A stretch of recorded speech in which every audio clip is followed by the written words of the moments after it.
You're traveling through another dimension. A dimension not only of sight and sound, but of mind. A journey into a wondrous land whose boundaries are that of imagination. Your next stop? The Twilight Zone.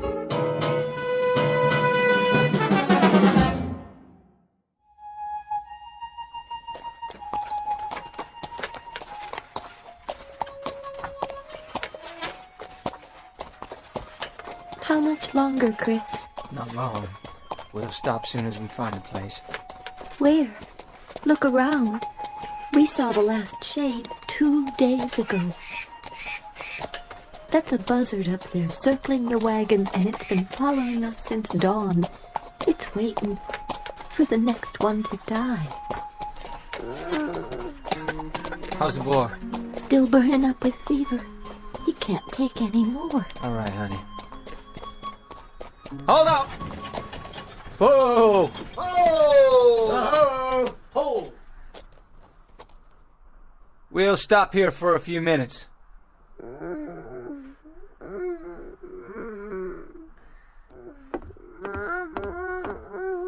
There. Still the fever? Poor little thing is burning up. If I could just use a damp cloth. Try my handkerchief. Can we spare it? If he needs it, we can. Here, put this on your forehead. It'll make you feel better. How's that, son? This is the 11th day, Christian. 11 days of fever. He can't go on much longer. Hey, you said that on the 3rd day, and then on the 4th. He'll take more, just as we all will. This is Arizona country. We've got 400 more miles, and we've already traveled almost 2,000. We'll do what we have to do. All of us. How's the boy, Mrs. Horn? About the same. Thank you, Charlie. Figure that Apache country is just due south. That's what you said we were looking out for, ain't it? That's what we've been looking out for. We travel due west, close together and button up tight at night. No fires if we can help it. Bad Indians down there, Chris. That's what we heard. And they travel in big parties, don't they? And we got 5 rifles.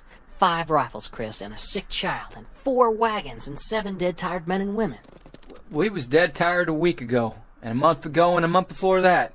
And there were war parties back in Kansas, and we near froze to death in Colorado. And we was out of our minds with thirst last month. And we've kept on going. We've always kept on going.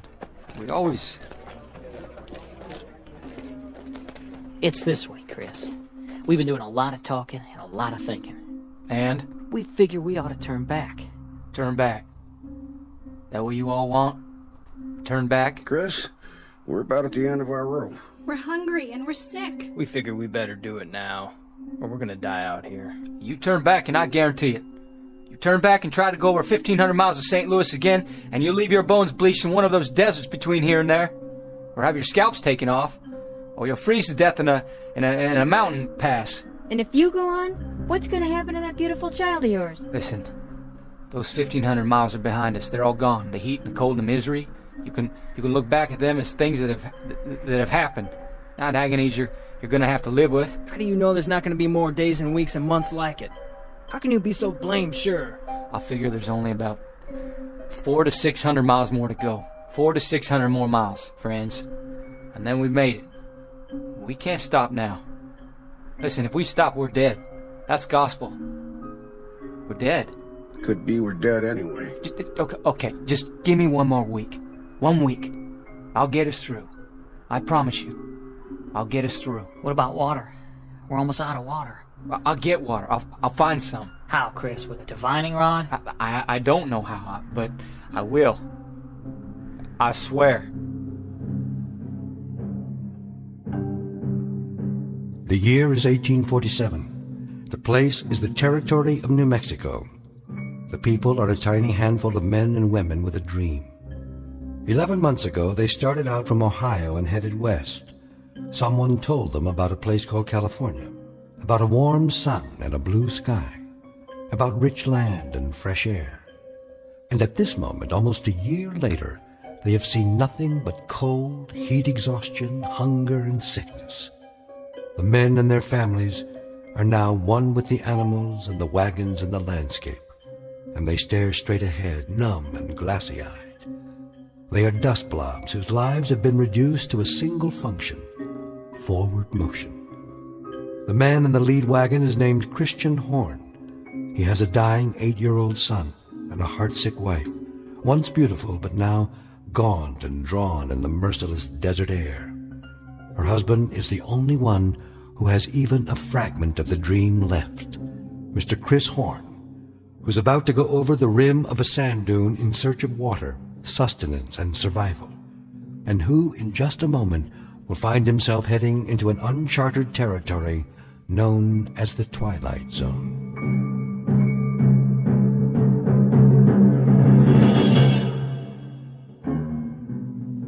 And now, back to our story from the Twilight Zone. 100 Yards Over the Rim, starring Jim Caviezel, with Stacy Keach as your narrator.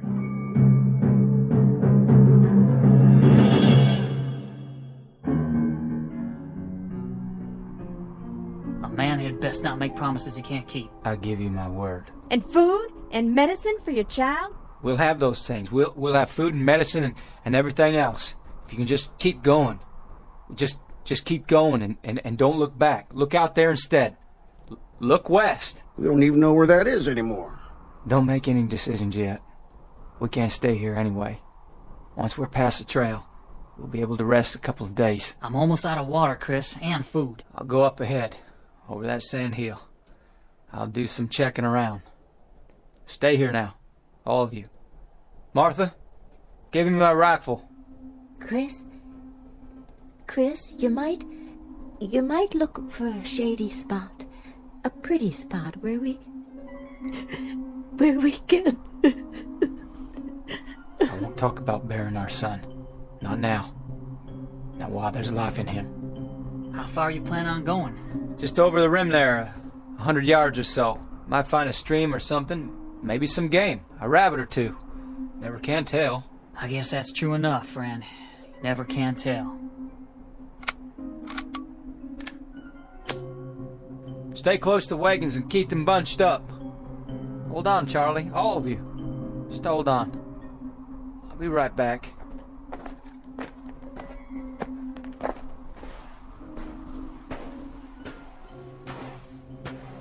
What in God's name? Hey, everybody, look what's over here! There's a road! Down on the other side, a road! Look! Martha? Charlie? Hey! Hey! Where's the wagons? Where'd everybody go? Must have got turned around there. Go on. Go up again and see. Yeah. See which way I'm looking.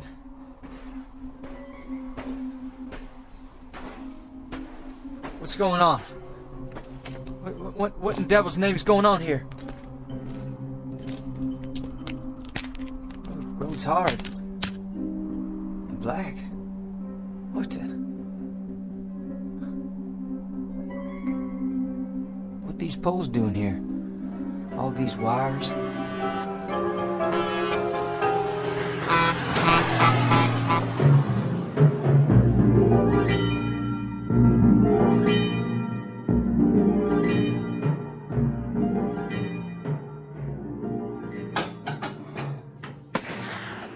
Joe? Yeah? What was that? Backfire. What? Truck backfired. Oh, you sure? I thought I heard a gun go off. Not likely. Might be one of those local boys shooting your sign. Well, if it was, I'll get the sheriff out here, but that didn't sound like any 22 to me. Look, Joe. Who's that? Some guy with a rifle. Go in the other room. But, Joe... I said get in back. I'll take care of it.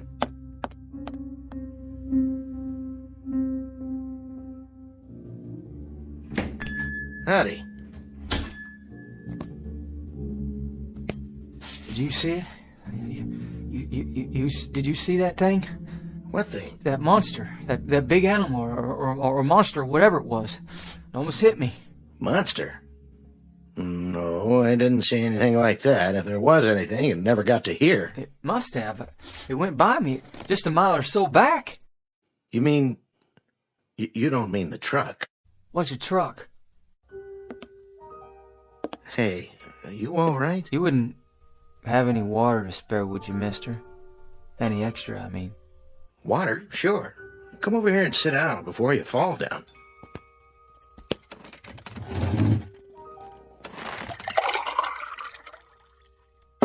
There you go. Is all this for me? Sure. On the house. Well, thank you kindly.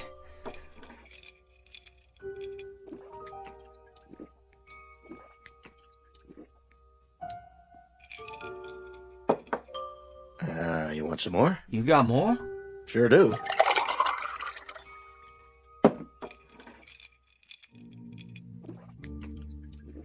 Whoa, now. You don't want to drink it too fast. Just how long you been out on the desert, anyway? How long? Well, almost a year. Well, at least almost a year of traveling. Started from Ohio.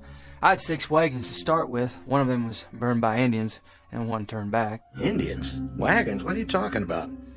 Say, mister, what happened to your arm? You're bleeding. Oh, yeah, I am. Well, I guess I did it to myself when that thing come at me. I rolled out of the way. Thought it was a mirage, then the gun went off. Just a flesh wound, though. Not too deep. I'll have Mary Lou look at it. She's my wife. She used to be a nurse's aide. Mary Lou? Everything okay, Joe? The fella here, he shot himself in the arm. He did? By accident, he says. You want to take a look at it? Why, sure. I'll get some bandages out. Hand me a clean towel, will you, Joe? Sure thing. Got the first aid kit right here under the counter. I'll just set your gun over here. Oh, well, thank you kindly. Well, careful with it now. That's a real old-timer. Antique piece, isn't it? No, bought it new before we started out, but she's been used a lot, I guess. We're running low on bullets. I don't suppose you've got any ammunition around here? Oh, no. We don't carry anything like that. This isn't a hunting area. What about Indians? The south here's Apache country, isn't it? Why, sure. Well, sure, but there aren't any Indians nowadays. Well, I mean, not hostile Indians. No? Well, not as long as we've been here. Well, how long you been out here? How long? Oh, a couple of years now. Where do you hail from? Well, we used to live in Phoenix. Phoenix? Yeah, Phoenix. Mary Lou's folks are from there. I worked for her old man when we were first married, and then I bought this place here. The restaurant isn't doing so well, but the truckers are starting to come in now with the interstate. Restaurant? You have food? Sure do. Just like the sign says. On the wall there, see it? Right over the register. Joe's Air Flight Cafe and gas station. You don't understand a thing I'm talking about, do you? You've never heard of Phoenix, or registers, or nurses' aides, or trucks, or gas. Hey, mister, where are you from, really? Where'd you come from? Tell me straight out, why don't you? From Ohio. I left the wagons back there, and I walked up the rim to the hill, and I thought I might find some water or something, or some game, and then I saw that stretch of road out there, that black road, and those things, running on it. What things? He means trucks. Hold on. You hear that? You hear that? There's another one. It's all right. It won't stop. Take my word for it. Well, we heard tell it was a dangerous route, but the most direct one. To where? California. They say... No, take it easy, friend. We can talk about all this later. No, I don't have much time. I promised him I'd be right back. There you go. Your arm's all cleaned up with a bandage on it. I even made you a sling, see? Oh, much obliged. I just try to keep it clean now. I'll give you a roll of gauze and some tape. You're a nurse? Are you the doctor? Me? I just sling hash and pump gas. Take 2 of these. Drink a little water to get them down. What are they? They're antibiotic tablets. They ought to keep away any infection. Where do you get this? Well, at the drugstore. Of course, you're supposed to have a prescription, but these won't do you any harm. How do you feel? Could I? do you think I could buy some more of those pills off you? Oh, I don't sell them. But you see, I got a real sick boy back there. Back where? In the wagon, if I can ever find the wagons again. But you say that this will help a sickness. Sometimes, depending on what it is. How about a fever and a bad cough? It's worth a try. You've got a family? There was 3 wagons of us. When I turned around to look back down, they'd gone. Well, maybe you better rest a while, friend. Lie down. Get washed up. There's a bed in back. Look at this place. The tables like wood, but they're not. They can't be. And the legs are all silver and bright. That's not silver. It's steel. It's chrome-plated. What's that thing in the corner? Jukebox. A what? Plays music. You put a coin in it and pick a tune. Here, I'll show you.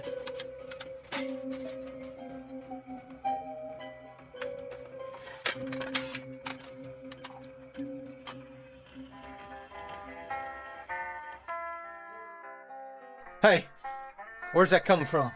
From inside. Didn't you ever see one of these before? You got a man inside? Playing his guitar on my account? Let him out of there right now. Turn it off, Joe. There, that's better. It was a bad idea. All these things. Where am I? What is this place? Come with me. I'll show you where to wash up. Wait a minute. That picture. Where'd you get it? The calendar? Pioneer West Insurance Company. That's a picture of my covered wagon. Look just like my wagon. Oh, well, that's just an old lithograph. The date. That can't be right. It says April. But the year's all wrong. This is the year of our Lord, 1847. But this calendar says it's not even the same century. My dear God. How could that be? Easy now. What's going on here? Who are you people? Where am I?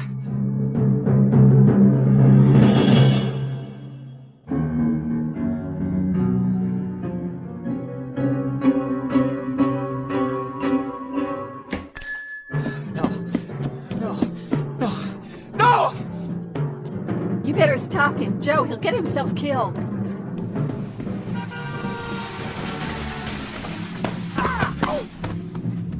Come on now, fella. Come inside. Please. Somebody tell me where I am.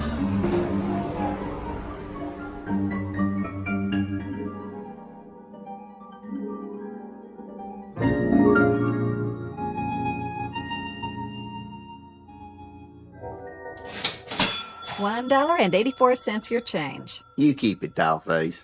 Thank you. Say, pretty lady, if you don't mind my asking, what time you get off work here? Oh, not till late. But you better not let that man in the kitchen hear you say that. He's my husband. Oh, no offense, ma'am. None taken. You come back now. I'll do that.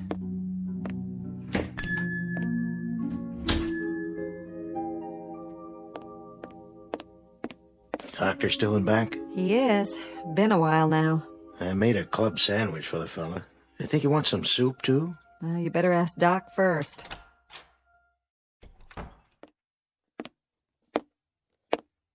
How's he doing back there? You have a fresh pot of coffee? Sure do. Shall I bring it to him? Not for your visitor. For me. I believe I'd like a nice strong cup. Sit down, Doc. You look like you just seen a ghost. You look him over? I did indeed. And? Malnutrition, that's his major problem, along with dehydration. Though he's a strong specimen of a man, I'll say that. Tough stock. What else did you find out? You were right. He's an interesting customer, all right. Quite the character. The heat did it, or something, didn't it? I mean, he's not in his right mind. I figure that has to be it. I'm not a psychiatrist, Joe. I'm an ancient GP, not much past the school of castor oil and sassafras tea. But, I think old Freud himself would have something to gnaw on here. How do you mean? He happens to seem very rational. Extremely rational. He can trace his imaginary life a whole lot clearer than some of us can our own.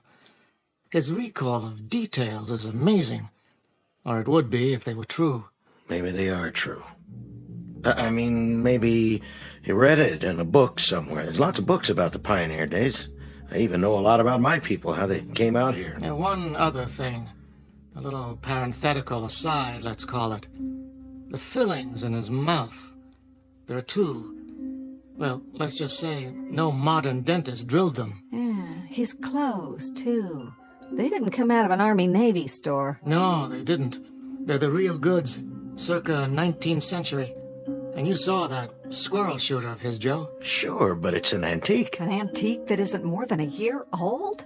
150-something-year-old gun, Joe, but it was manufactured less than a year ago. You said that yourself this morning.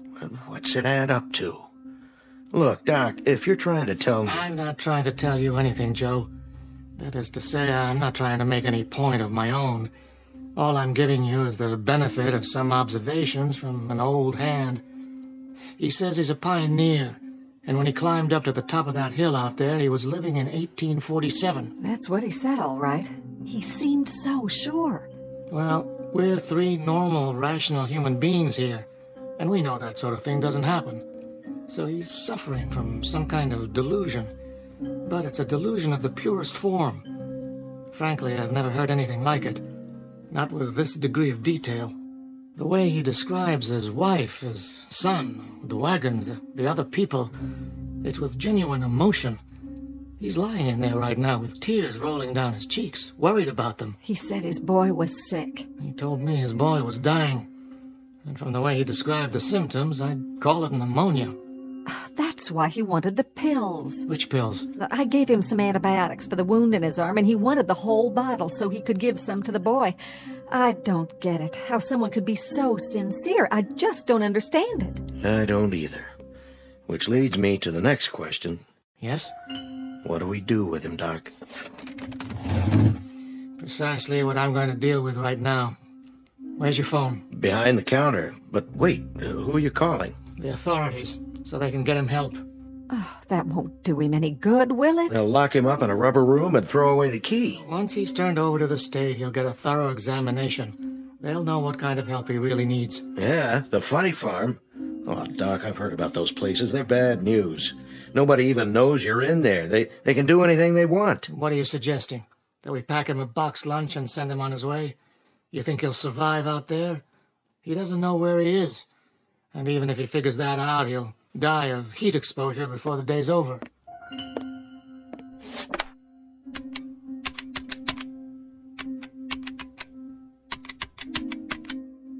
I want the sheriff's office, please. Oh, it just doesn't seem right. Yes, is the sheriff there?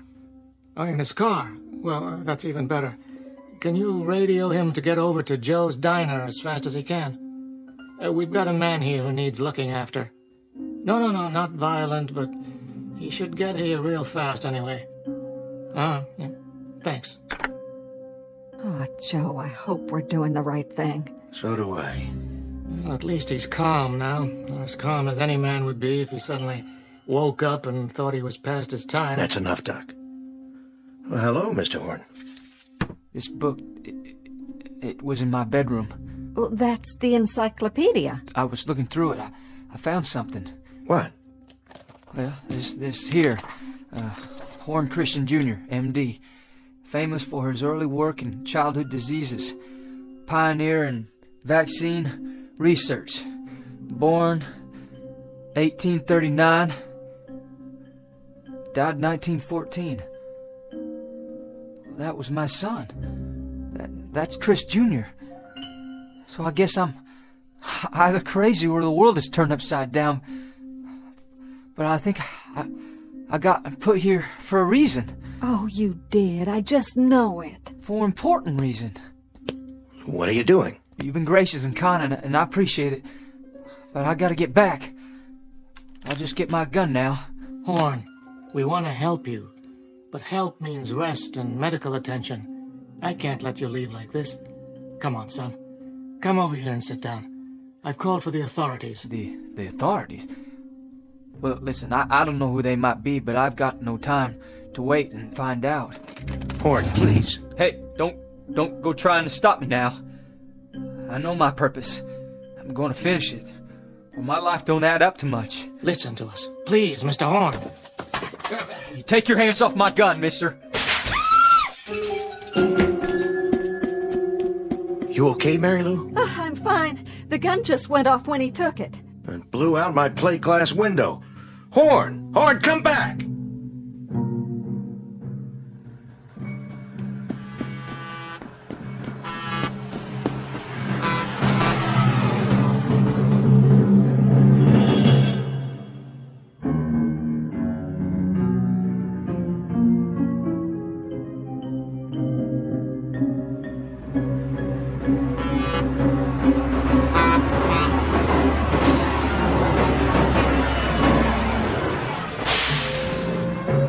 Hey, get out of the road! Oh, I'm sorry, mister. What's the matter with you? Horn, wait up! Are you all right? Those people, they're trying to stop me. Yeah? Where you going? I have to get back to the Arizona territory. You do? Well, that's an easy one. Don't just stand there. Get in.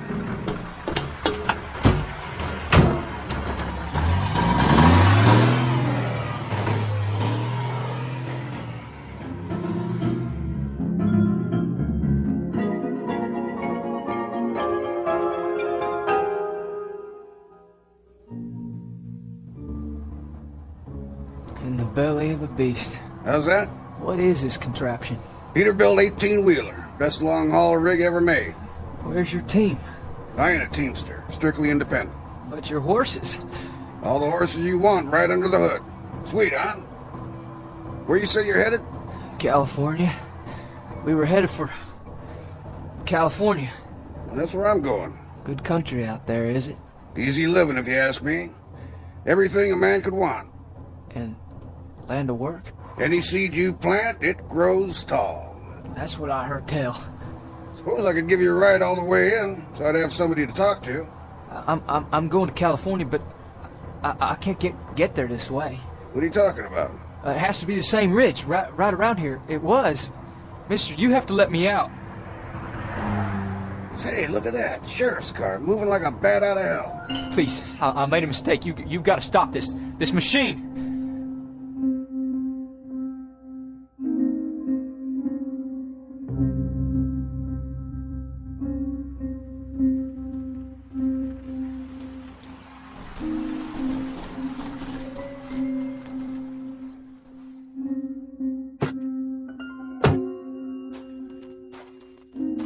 Hello, Doc. What's this emergency you got?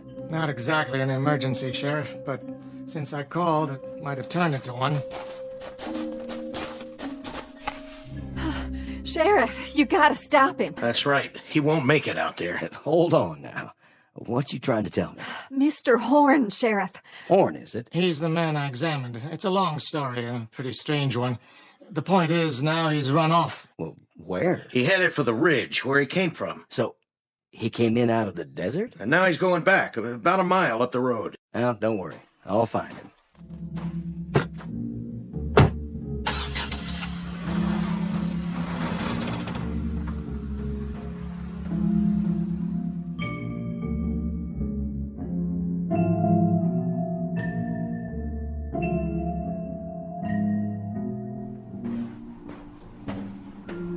Gotta make it. Just a little ways more.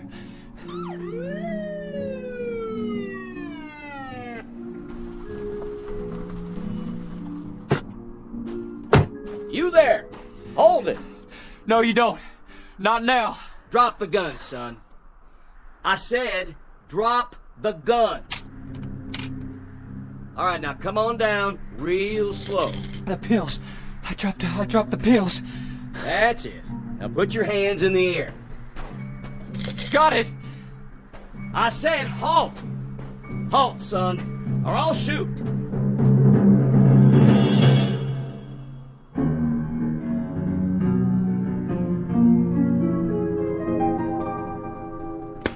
What was that?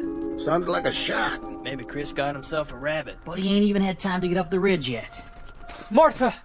Forget something, Christian? Martha, what happened? Where'd you go? Where did we go? What do you mean, Chris? Where could we have gone? When I looked down, I couldn't see you. Or the wagons. When? You haven't had time to go anywhere. Martha, I don't understand what you're saying, but I'm truly glad to see you. All this time. All what time? So much happened. First I fell and, well, somehow I shot myself and...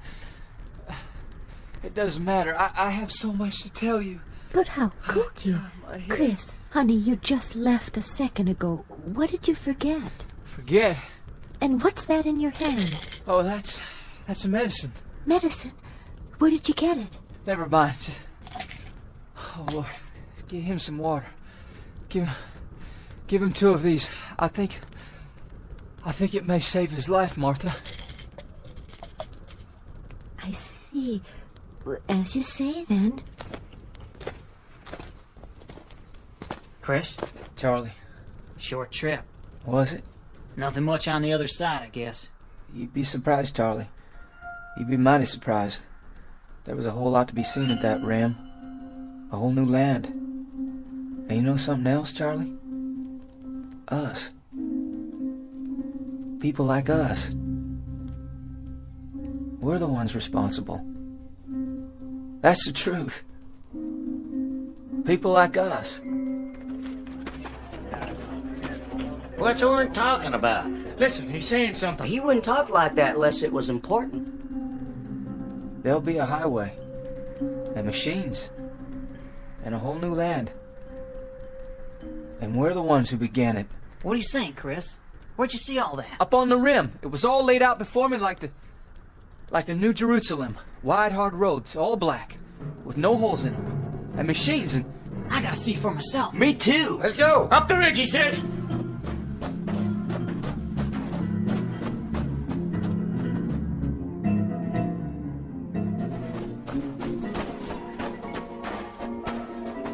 Chris, there's nothing down there. It's just like this side.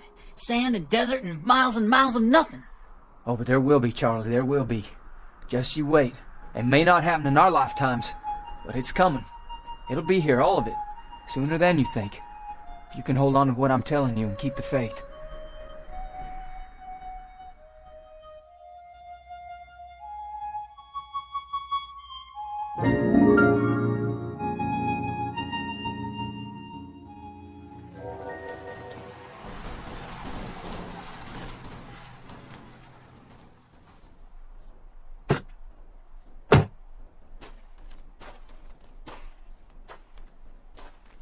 You didn't get him, Sheriff. I saw him all right, but I couldn't get him to stop.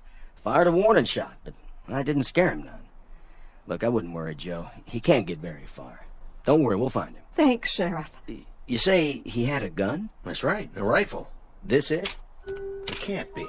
That one's all rusty, like it's ready to fall apart. That's what I thought. He couldn't have done any damage with it. Look at it close, Joe. It is his rifle, but it's changed. It's just as if it had been lying in the desert for 100 years. What's it mean? Who was he? Where did he really come from? I think he went back to wherever he did come from. But to where, Joe? Back to where he should be. Back to where he can make certain that the things it said in that book can happen. Back to a wagon train, heading west to California on a spring day in 1847.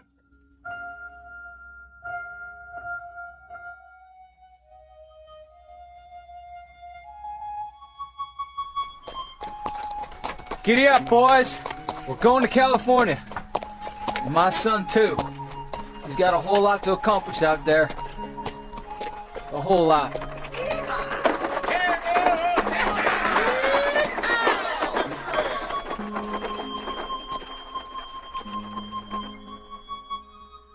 Mr. Christian Horn, a farmer from the state of Ohio, one of the hearty breed who headed west when there were no blacktop highways or telephone poles or the solace of civilization. Mr. Christian Horn and family and their traveling companions, heading west after a brief detour through the Twilight Zone.